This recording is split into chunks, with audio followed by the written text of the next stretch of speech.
el tema del que habla todo el mundo en redes, en tele, en diarios, tiene que ver con esta escandalosa denuncia mediática, por ahora, porque la justicia la dio por cerrada, digamos, por prescripta, contra el presentador y músico Jay Mamón. Ayer él hizo un descargo, una semana después de que aparecieran estos dichos de Lucas, un descargo a través de su cuenta de Instagram, donde básicamente se colocó como víctima, que le estaban haciendo a él, que él necesitaba recuperar su carrera, que quiere ir por un juicio por la verdad, no un juicio penal, sino un juicio por la verdad, donde se ventile este caso, quiere recuperar su vida anterior, y lo que dijo es que al momento que lo conoció a Lucas, que fue en el año 2009, él tenía 32 y Lucas 16.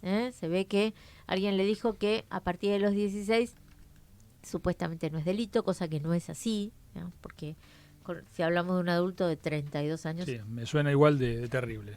No, no, la ley lo 14. contempla, salvo que sean entre pares. No sería el caso 32 contra 14. 14. Así que bueno, estamos para hablar sobre este tema, convocamos a Cecilia Di Virgilio, que es pediatra y psiquiatra infanto-juvenil, para que nos ayude a entender qué está pasando con todo este escándalo. Cecilia, muy buenas tardes, gracias por atendernos. ¿Qué tal? Buenas tardes, ¿cómo están? A ustedes y a la audiencia, gracias por la invitación. Bueno, como vos me presentaste, yo soy especialista en lo que es salud mental infanto-juvenil, así que me voy a abocar a eso, digamos, que bueno, en base a lo que ustedes me pregunten, ¿sí? La primera consulta que te quiero hacer es esto, porque lo marcaba justamente Jay Mamón diciendo, era un chico de 16 años, podía consentir lo que quería, digamos, que había consentimiento, fue una relación de amor, de consentimiento, de juegos, etcétera. Un chico de 16 años, más con el antecedente que tendría este caso en particular, este chico en particular, ¿puede consentir una relación con un adulto de 32, como es el caso de Jay Mamón? A ver, bueno, primero quiero por ahí, a ver, hablar de algunos conceptos. A ver, el abuso sexual infantil o infanto-juvenil existe. De hecho, lo que yo pude escuchar, como todos, del relato de él había tenido, del relato del menor, ¿no? Había tenido ya antecedentes de abusos y cuestiones que le habían acontecido en su vida, ¿no? Sí. Así que ya tenemos que él mismo ya tenía ciertos antecedentes, ¿sí? Yo obviamente voy a tratar de poder aportar algo de lo que es la psicopatología, no de cuestiones ni legales, Sí, ni sí. cuestiones, digamos, más que nada me voy a ocupar de todo lo que tenga que ver con la salud adolescente. Entonces, en ese sentido, uno también tiene que tener presente que este tema, ¿sí? Yo diría de no, si bien es un tema que se transformó en mediático por conocido y que siempre esto es una oportunidad para poder dar a conocer también situaciones reales que acontecen. Reales me refiero a no mediáticas, ¿no? Cotidianas, sí. Situación, ¿cómo? Cotidianas entre... Claro, Sí. cotidianas y reales, tanto existe, tanto lo que es situaciones de maltrato y abuso de índole sexual, eh, tanto extra como intrafamiliar, donde en estos casos sí hay adultos, por supuesto, con un trastorno mental, que realizan estos actos con menores. Son en general estructuras perversas, ¿sí? Donde en realidad, bueno, estamos hablando de cuestiones donde muchas veces los menores son engañados, amenazados, y no digo 14, 15 años, 16, que ya estamos hablando de un adolescente, sino de menores de edad, ¿no? Donde esta persona también, como otras, esto quiero ampliar un poco más, el panorama para no centralizar y poder también estar alerta de situaciones posibles que se dan muchas veces desde mucho más temprana edad, ¿sí? Por supuesto, lamentablemente, ¿no? Donde cuanto más chicos son, los menores son engañados por adultos, donde también a veces los amenazan, donde todo empieza como si fuera un juego, ¿sí? Donde a veces las edades mentales de los niños no están en condiciones de entender, ¿sí? De que eso no tiene que pasar, ¿sí? Y bueno, y todo lo que tiene que ver con las situaciones de abuso y de vulnerabilidad, por supuesto, de los derechos de los niños, bueno, con respecto a estos actos, por supuesto, sumamente indeseables. Eh, ¿Se entiende? Quiero primero un Sí, poco sí, abrir sí. un poco esto y poder marcar las diferencias con otras cuestiones donde los niños después van creciendo, ¿sí? Obviamente que los niños o niñas, ¿no?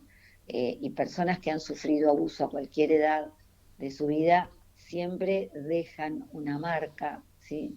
En la psicología de la persona, y esto lamentablemente los acompaña durante la vida, ¿sí? ¿Qué? Y en base a eso, vamos a decir, las personas van transcurriendo su vida con este trauma y entonces, bueno, hay un montón de cuestiones que de acuerdo a la particularidad de cada caso, de cada menor, de cada adolescente, de cada adulto que pudo haber experimentado esto en alguna etapa, eh, bueno, se ve reflejado a veces en la vida general o en la sexualidad de esa persona, etcétera. ¿Qué pasa Esto un con el poco quiero, adulto? Digo, sí, que está esta concepción, esta casi certeza de que no son irrecuperables, de que se haga lo que se haga, no puede volver a convivir con la comunidad, alguien acusado de un delito semejante. claro, a ver, aparte, mira, a ver, acá también diferenciaríamos dos cosas como dos grandes grupos. Una cosa es estar acusado y otra cosa es estar comprobado y otra cosa es estar condenado y otra cosa es también estar realmente ser abusadores y no estar ni una cosa ni la otra ni la otra, o sea, estar, como uno diría, en la sociedad sueltos, entre comillas y no entre comillas, sin condena y todo esto.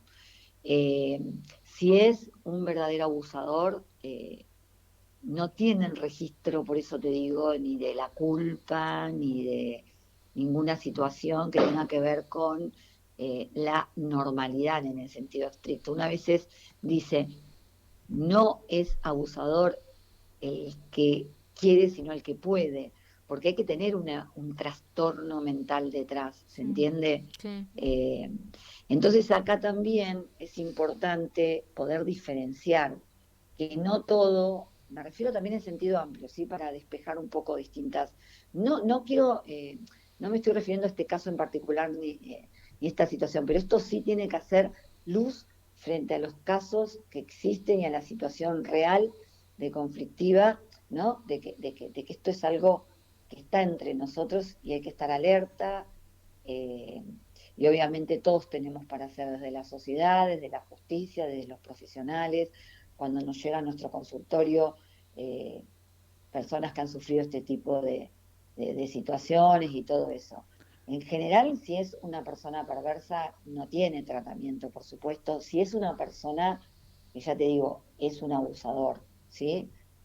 No tienen tratamiento porque no hay posibilidad, a ver, prácticamente de abordaje, a no ser que haya un reconocimiento, una culpa.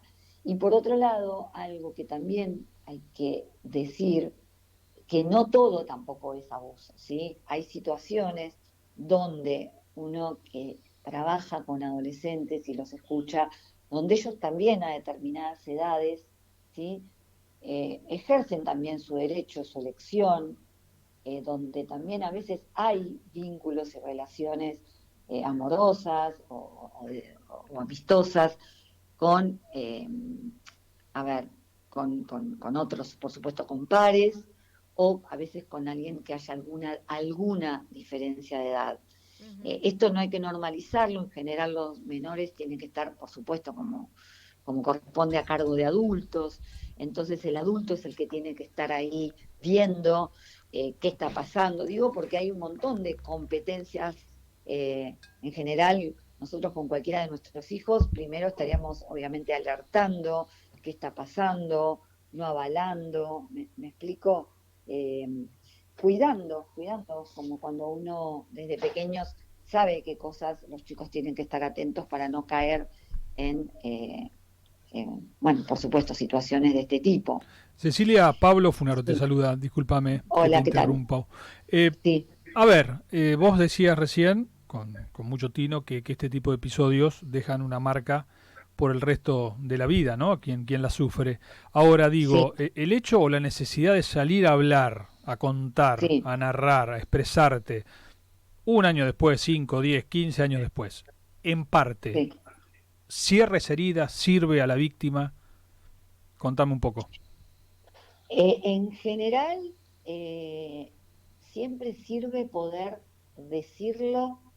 En general, en algún momento de la vida, la persona puede decirlo. No hay necesidad de que sea mediático, por supuesto, ¿no? Me refiero, en muchos casos, o sea, lo dicen, eh, Sí, a en su ver, uno entorno. es especial, lo dice, por ejemplo, la familia, en algunas situaciones la familia descree de lo que relatan, eso es muy doloroso para la víctima, porque muchas veces yo veo que ha pasado mucho tiempo y dicen, no, yo le conté a mi mamá o a mi papá y no me creyeron, o yo tuve esta situación y, y me engañaron y nunca lo pude decir. Entonces, siempre poder reconocerlo, decirlo, obviamente que ayuda y por supuesto ayuda cuando es creído. Corramos lo mediático en este momento, porque vuelvo a lo mismo, hay más víctimas no mediáticas que mediáticas, ¿se entiende? Ujú. O sea, yo como profesional necesito transmitir esto también, porque hay que tener mucho cuidado, pero sí siempre sale, ¿no? Lo que uno dice, bueno, esto visibiliza, pero si nosotros desde la sociedad solamente usamos el dedo acusador para uno o dos personas que se hacen público, porque posiblemente pudo, o sea, me explico, esto no da luz a todos los casos, me refiero, que pasan en la vida cotidiana, lamentablemente, ¿sí? Y hay también abusos intrafamiliares, ¿sí? Eh, donde uno en el relato del niño, del adolescente y a veces del adulto recién, uno escucha donde han sido situaciones realmente de abuso de poder en este sentido, ¿no? De poder, digamos, en el sentido sexual, donde no hubo consentimiento, donde hubo engaño, donde quedó trauma, ¿sí? Entonces, eh, a ver, siempre sirve cuando uno lo dice y cuando uno es escuchado. Y vuelvo a decir, cuando estoy hablando de esto, tengo que tener presente y respeto por todos, a ver, por sí, las personas que uno las tiene, digamos, en el consultorio y que les puede escucharlas realmente, pero siempre cuando uno lo puede decir, por supuesto que alivia, cuando les creen, por supuesto que alivia, pero cuando les cree también el familiar o la persona, por sobre todo, quien estaría a cargo del cuidado en esos momentos de su vida. Eso tiene mucho más valor que cualquier otro tipo de charla. No sé si me Sí, explico. sí, No es claramente. lo mismo para un chico que se lo pueda contar a un amigo que a sus propios padres o a sus propios referentes, en los chicos que a veces no tienen, a cualquier referente familiar donde realmente se lo escuche con un hecho de esas características, ¿sí? Y a partir de ahí sí empieza a desencadenarse todo lo que se tiene que desencadenar. Por supuesto, una denuncia frente a la justicia, ¿no? En términos de lo penal, para poder, bueno, hacer algo con eso. ¿Esto lo estás ¿Sí? viendo más de esta época, con tanto conflicto, con tantos problemas sociales, o tal vez es lo mismo lo que pasaba antes? Eh, Estamos hablando que cuando hay un abuso sexual hay una patología, y la patología existió siempre. Ahora lo que podemos saber es que al ser más difundido, a ser un tema que se visibiliza, personas, ustedes hasta lo vemos en los medios, ¿no? Personas adultas que recuerdan y que lo pueden contar. Entonces, esto hace que uno realmente aumente la cantidad de conocimiento, de difusión y también de poder sacarlo, lo que ha realmente acontecido en esa infancia o en esa adolescencia. Sí, No sé también si soy clara.